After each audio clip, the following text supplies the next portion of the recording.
سید عطاءاللہ شاہ بخاری رحمۃ اللہ علیہ ایک جگہ بیٹھے تھے تو ایک بندہ آیا, نماز پڑھی, اس نے سینے پر ہاتھ باندھی, یہ دیکھتے رہے, سمجھ گئے کہ یہ اہل حدیث ہے. پھر دوسرا آیا, اس نے ناف پہ باندھ کے پڑھی, سمجھ گئے کہ یہ حنفی ہے. پھر ایک اور آیا, اس نے اللہ اکبر کیا, ہاتھ لٹکا کے چھوڑ کے پڑھی, سمجھ گیا کہ یہ شیعہ ہے. پھر ایک آدمی آیا اور اس نے اللہ اکبر کہا اور ہاتھ میں ایسے پنجہ ڈال کے گردن کے پیچھے ایسے ڈال دیا.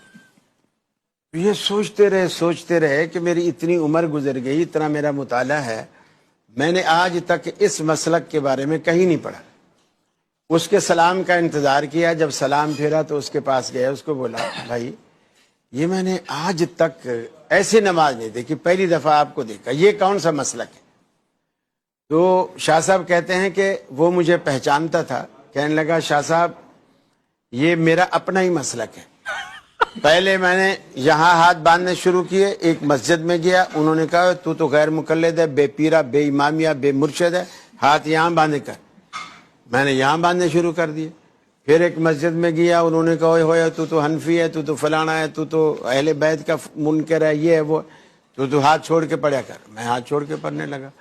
پھر میں اہل حدیثوں کی مسجد میں کہیں گیا تو انہوں نے کہا تو شیعہ ہے, تو ہماری مسجد میں کیسے گھس آیا, تو ہاتھ ادھر باندھ کے پڑھا کر. میں نے کہا میں تو یہاں سے تو چلا تھا, پہلے یہیں سے چلا تھا, جب بھی دنیا نے مجھے کافر مانا, یہاں آیا جب بھی کافر مانا, ہاتھ چھوڑے جب بھی دنیا نے مجھے کافر کہا. تو میں نے اپنی طرف سے ان علماء کے فتووں سے بچنے کے لیے ایک اپنا ایک الگ مسلک بنایا. اب نہ اس کا کسی کو پتا ہے, نہ کوئی مجھے کافر کہتا ہے.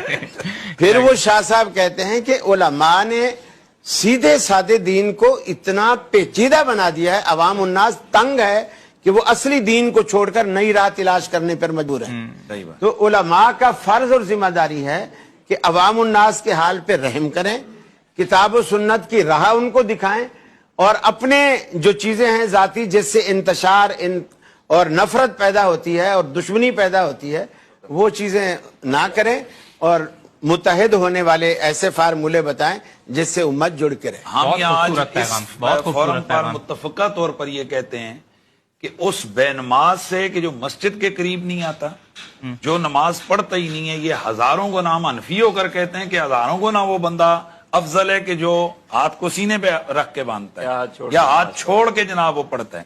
یہ کیا ہوا, نماز تم پڑھتے نہیں, ان کوئی مخالفت کوئی نہیں کرتا, اور جو ادھر باندھ دیا یہ کہیے بھائی وہ نماز تو پڑھتا ہے. تینوں کے پاس روایات موجود ہیں کہ اس طرح بھی پڑھی گئی, اس طرح بھی, وہ آگے علماء کی بات ہیں.